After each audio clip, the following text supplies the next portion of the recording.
Major fallout from the divisional round of playoffs. Sean McDermott out as head coach of the Buffalo Bills as they fall to the Broncos. The Broncos lose their own starting quarterback en route to the AFC Championship game. Falcons find a head coach and a whole lot more from Divisional Weekend on today's NFL Six Pack. This is Locked On's NFL Six Pack. 6 bold takes from 2 guys who just flat out know football. NFL experts Matt Williamson and Brian Peacock bring pure NFL talk. Great takes, no fluff, just honest football talk. Crack one open. It's NFL Six Pack on the Locked On Podcast Network. Your team every day. Welcome to the NFL Six Pack. Brian Peacock and Matt Williamson at BD Peacock at Williamson NFL. Thanks, everybody, for making us your first listen on the Locked On Podcast Network. Your team every day. Love our everydayers. Thanks for hanging with us, and thanks for making Locked On the #1 sports podcast network. And today's episode of NFL Six Pack is brought to you by FanDuel. And now that we're officially in playoff mode, every game during the NFL playoffs, FanDuel is giving customers even more ways to get in on the action. Visit FanDuel.com to get started. Okay, man, this is going to be tough to fit them all in because there's so much going on in the NFL with 4 playoff games. We've got coaches being hired. We've got coaches still being fired. And unbelievable happenings with the Bills and Broncos is where we are going to start because what a game it was. Overtime, and it was the Broncos defeating the Bills 33-30. And there's so many takeaways, I think, from this football game from the Bills' perspective in that Josh Allen just putting the team on his back, trying to do everything, ends up throwing a couple interceptions, misses some throws that could have sealed the game. But at the same time, you come away thinking you left it all on your quarterback too, and nobody's making plays for him. So it's just like another shot, and just gassed. He's in tears at the end of the game. The head coach gets fired. Pretty brutal into the season in a flawed team, but a valiant effort for the Buffalo Bills that in the end, they fall to the Denver Broncos. And we're going to talk about the Broncos and their own issue now heading into the AFC Championship game. But it's the Broncos that advance and the Bills go home and now have to figure out what they're going to do, needing now a new head coach as well. Craziness. And another really good weekend of football. We had a lot of weather. I mean, to say the least, all these games were weather oriented. I thought this was nuts. I really did, because I didn't think Buffalo would run the ball as well as they did. I thought they were on a down by down basis, a success rate, way of looking at it. I thought they were the better team. They controlled the action, higher yards per play, better time of possession, a strong outing. And the Bills defense played better than I expected, especially against the run. I thought they would just get tortured on the ground. And Allen did have to be Superman, as you mentioned. And they never, ever, ever, ever would have come close to getting to this game without him, especially even last round. But it's crazy that in a lot of ways, he kind of did cost them from moving on, and that's the thing that gets your head coach fired. And that last play everyone's talking about was, the Cook interception / reception could have gone either way. And we're talking about the Bills are the favor for the Super Bowl if the refs call it the other way, probably. You know what I mean? Like, it's so nuts. It's absolutely nuts. The coming into this game is like, okay, Buffalo, cold weather. The Bills' run defense isn't very good. This is going to be a game where they run the ball a whole lot. And nope, they're going to throw it 90 times is what's going to happen combined with these two teams. Wow, they're throwing it all over the place. 46 pass attempts for Bo Nix, 39 for Josh Allen in this one. It was Bo Nix squad that came away ahead, and they only had 10 carries from their running backs. Wow, against the team that were like, oh, they can't stop the run. Their path to victory is running the football. Nope, they dropped back and threw it 46 times. Bo Nix turned around and handed it off to his running backs 10 total times. 4 carries for Jaleel McLaughlin, 6 carries for RJ Harvey. And credit the Bills that had some success trying to stop the run. The leading rusher was Bo Nix and 12 carries, doubled the next highest ball carrier total there, but only for 29 yards. He was scrambling around trying to make plays, making some throws down the field. It was a good showing by Nix in this one. And what does he get for it? He gets to sit out and watch his team play in the AFC Championship game. Yeah, I meant to say that too. I thought Nix played very, very well and super encouraged with Nix. And I can't remember a situation where it comes out after the game the starting quarterback got hurt. It had to have been like on the kneel down or the play before. And I know some people are trying to diagnose when he broke his ankle. You would think you'd know that immediately. And we didn't even know until the press conference at the end. I mean, it's nuts. Yeah, and listen, it happened earlier in the game, and he got an injection, and he was kind of able to play through it, but it was so bad that he couldn't play the next week because they immediately after the game was like, oh, he's not going to play again this year. That's it. It's like, it's done. It's not like a thing where he's going to tape it up and see if he can go next week. So go ahead. I'm sorry. A tweet I sent out, I meant to kind of open the show with this, or maybe it's even like a tomorrow conversation. When when I thought Caleb Williams and the Bears were going to win, I sent out a tweet that Caleb, Nix, I know he's hurt, and May, all drafted last year, are going to be in the Final Four, and Jaden Daniels was last year. You know, like that's pretty crazy from a second-year quarterback class, and insane. You know, it's nuts. That is absolutely nuts.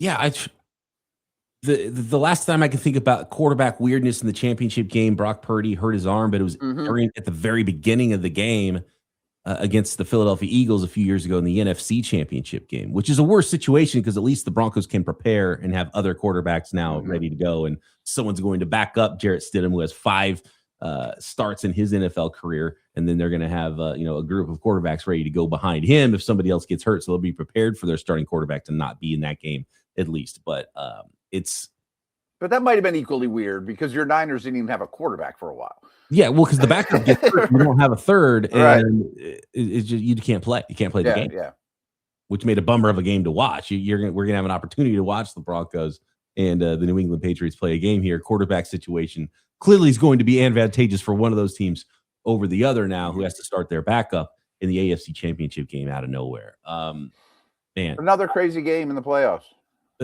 There's so many angles. More about tomorrow. I think about scapegoating, and it's like, does Brandon Beane deserve to skate through this if McDermott goes because of the roster, the way that things were put together, and you're going to put it on the quarterbacks in tears after the game. The coach gets fired, and the GM's over here like, oh, would you like to have better wide receivers? I wish we could have done something about that. You know what I mean? I blame the GM as much as anybody, but I mean, this is probably, again, we'll probably talk about this more Tuesday, Wednesday, but I think it's real similar to the Ravens. I mean, like, if Loop, the kicker on the last game of the regular season, can make a chip shot, we're probably not having this conversation. Yeah. You know what I mean? And jobs are changed, regimes are changed. I think that's what we've seen multiple times now in two big time coaches and 2 big time jobs. And yeah, again, we're going to talk more about this tomorrow, this Buffalo Bills job, what they need to do in the offseason. And if it vaults to the top of the list now, we do have 2 head coach hiring so far of the now 10 total open head coaching jobs. There was 9. McDermott makes it the 10th fired or stepping down head coach of this 2026. So 10 openings total, right? Yeah. With 2 are full. 2 have been filled. Harbaugh's with the Giants. We'll talk about Stefanski, who's now been hired. Kevin Stefanski is head coach of the Falcons next, after we discuss all the rest of the divisional round playoff action here on the NFL Six Pack. Today's episode of NFL Six Packs brought to you by Ultimate QB Football Legend. You ever wished to become a pro quarterback, getting drafted first overall by your favorite team? Well, now you can. There's a mobile game just for you called Ultimate QB Football Legend. In this game, you step into the cleats of a number 1 draft pick quarterback, and it's your job to lead your team to greatness and help turn a failing franchise into a dynasty. This is the number 1 QB career mode game on the mobile app stores, and it introduces the most realistic environment with full career control. You sign contracts, you train, you upgrade yourself, build chemistry, and evolve your teammates. Maybe even give your GM some input on some roster moves so you don't end like Josh Allen with no wide receivers. Play the actual games in 2D and rise through the ranks to become a pro football legend. You'll deal with all the ups and downs of a career. Ultimate QB is totally free to play, has no ads, and works 100% offline. Perfect for when you want to sneak in a game or 2 on the go. So just head over to ultimate-gm.com. That's ultimate-gm.com, or search for Ultimate QB in your app store. And a special little nugget just for you guys. Use promo code Locked On in the game and get a free boost to start off your career. That's Ultimate QB Football Legend QB1. It's your legacy. Today's episode is also brought to you by Prize Picks. The big game almost here, and there's no better way to stay locked into every moment than with Prize Picks, the daily fantasy app where it always feels good to be right. With football season coming down to its final stretch, now's the perfect time to close it out strong. Prize Picks makes watching the game even more exciting by letting you build simple lineups around player projections. It's easy. No drafts, no waiting, just football action all the way through the playoffs. If you've never played Prize Picks, all you do is you pick 2 or more players and choose more or less on those stat projections in the Prize Picks app. Makes watching games way more engaging. And one of our favorite features, early payouts, which lets you cash out if a player gets off to a hot start, or you can ride it out. So download the Prize Picks app today and use code LOCKEDONNFL to get $50 in lineups after you play your first $5 lineup. That's code LOCKEDONNFL for $50 in lineups after your first $5 lineup. Prize Picks, it's good to be right.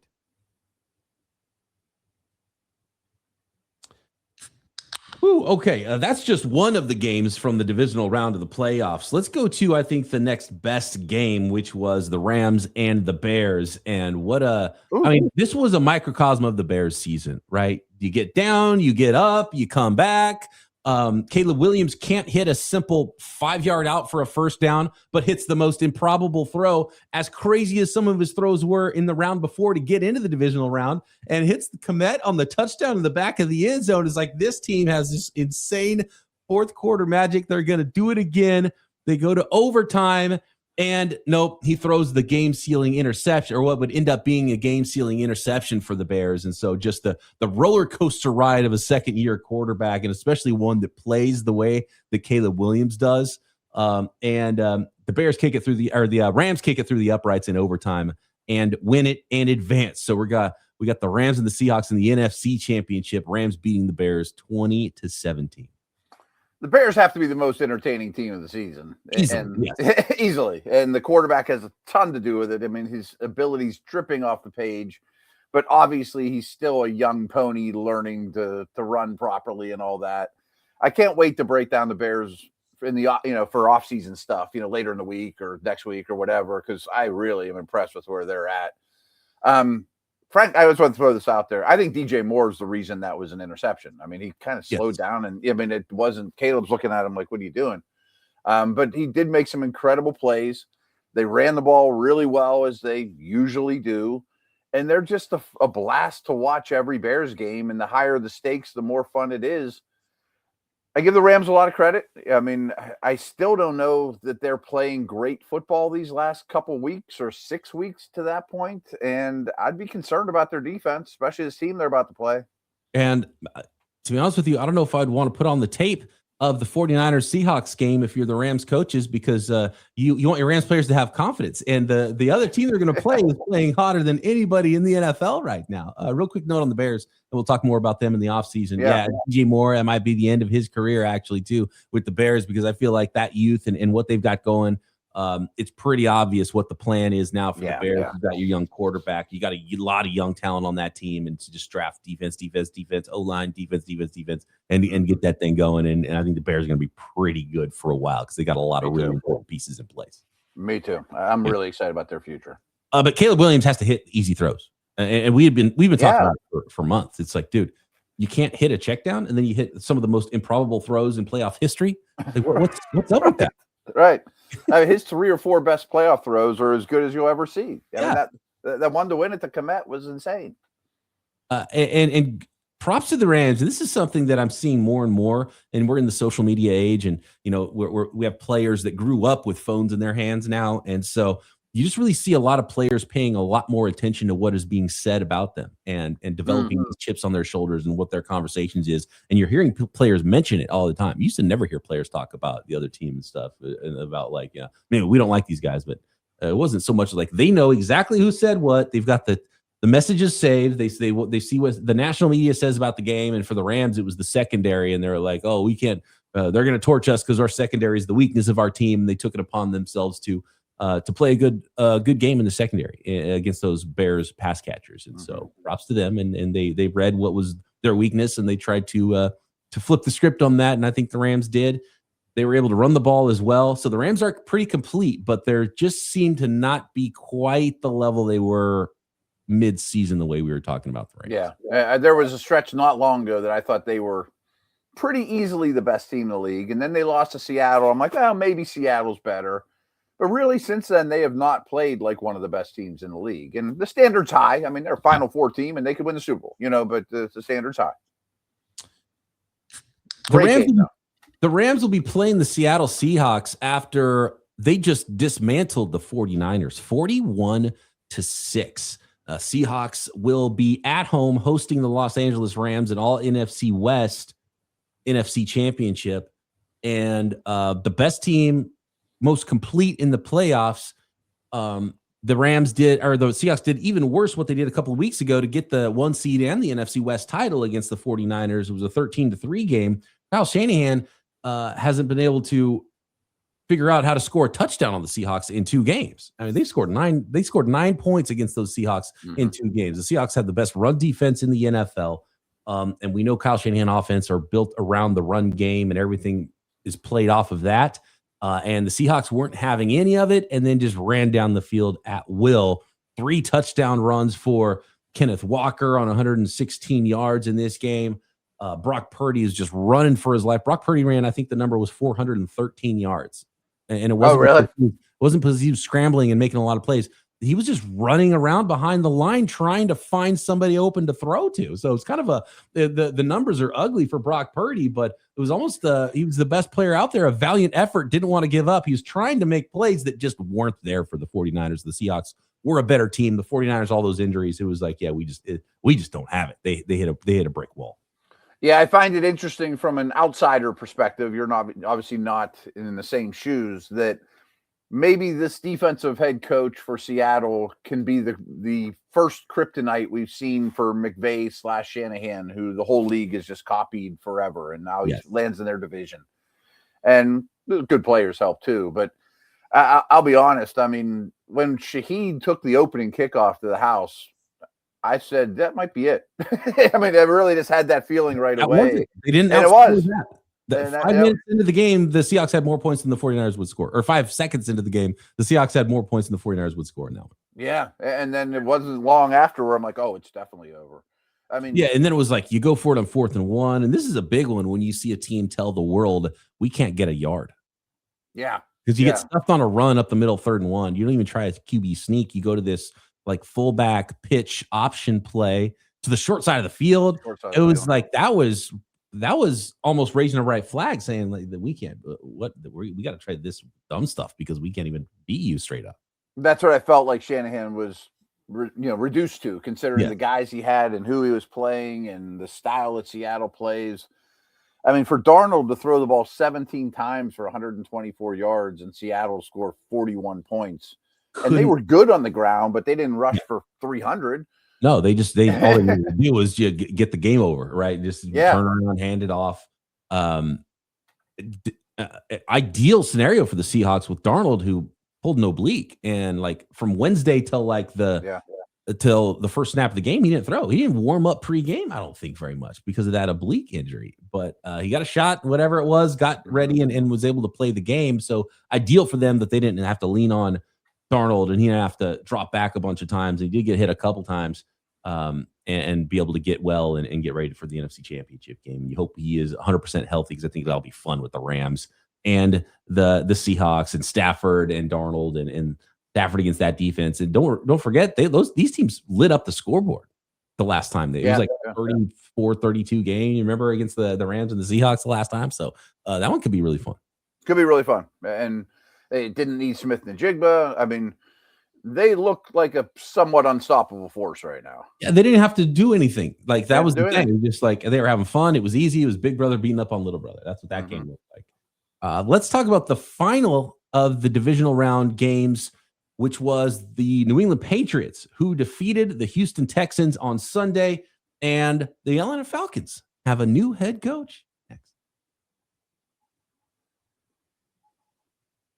This episode of NFL Six Pack is brought to you by FanDuel, America's #1 sports book. And NFC Championship, AFC Championships are now here, and FanDuel is officially in playoff mode. Every game day during the NFL playoffs, FanDuel is giving customers even more ways to get in on the action, because right now, every NFL playoff game day, not many of those left, FanDuel users get a profit boost pack waiting for them inside the app. So here's what it is. Each game day, you'll see a pack loaded with multiple profit boosts you can apply to the bets you like most. The boosts give you more juice on the bets you already like instead of forcing you to bet something new. You can lead into your game day instincts, whether you're backing momentum or defense or quarterback play or coaching. And of course, there's live in-game betting with FanDuel. Every sport out there, you can find it. So visit FanDuel, an official sportsbook partner of the NFL, and grab your profit boost pack every NFL playoff game day.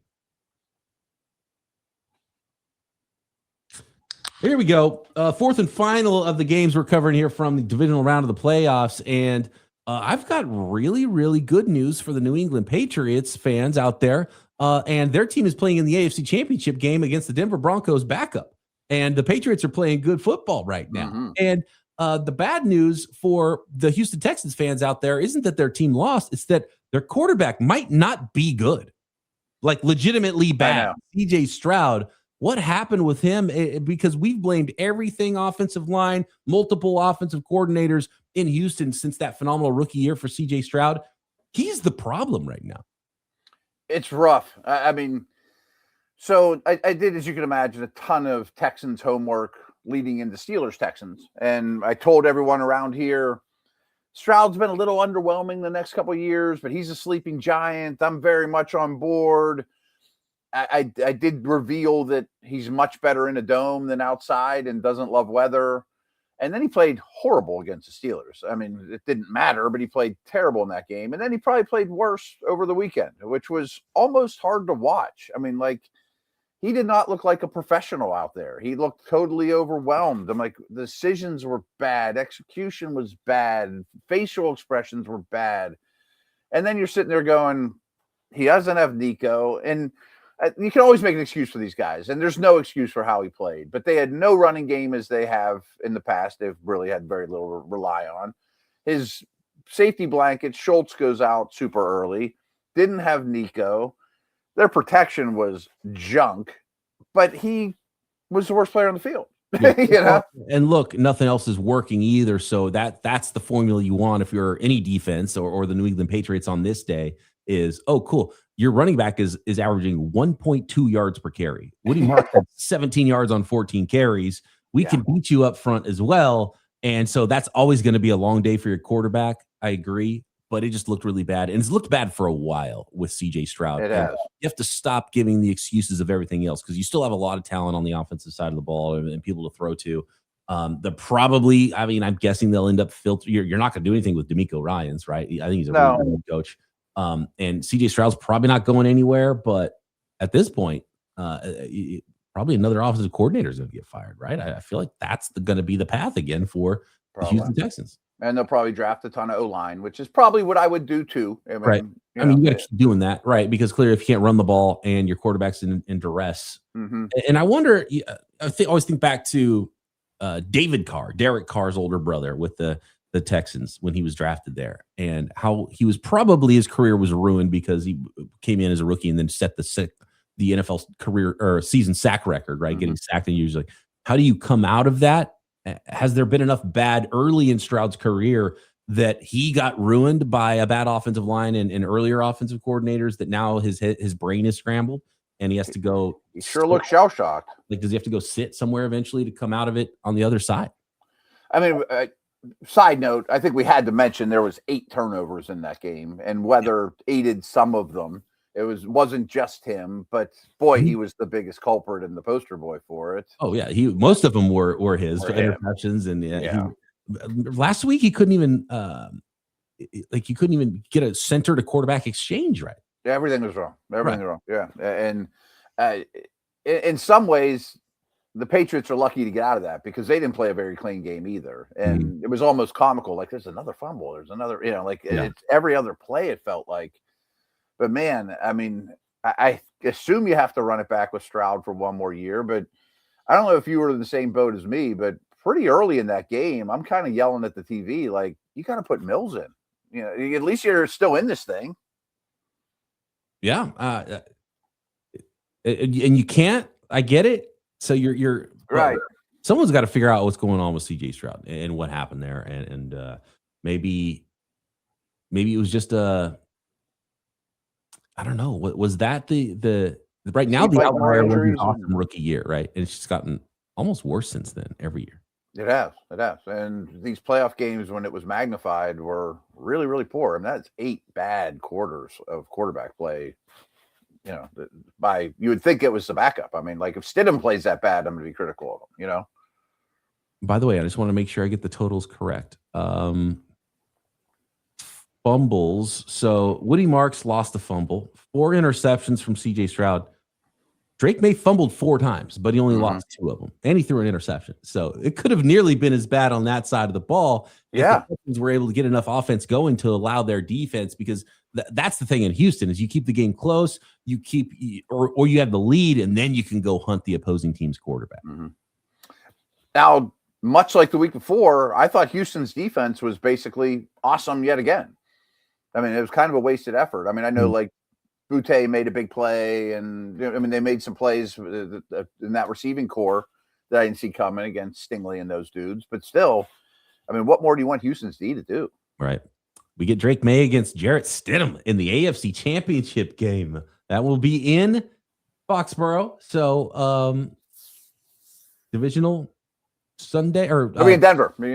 Excuse me. Yes, that's right. It will be in Denver. So that's helpful for the for the Broncos there. But man, really, really interesting football games here as we get ready for Championship Sunday next week. A team that hopes they can be in the playoff conversation next year is the Atlanta Falcons. Let's end it here, and we're going to talk more about all these subjects and field your questions as well on the NFL Six Pack. So get those questions in at BD Peacock at Williamson NFL in the YouTube comments. A lot to talk about. Some teams in it, some teams not in it, and the offseason in full swing, and coaches and draft, and so much to get into.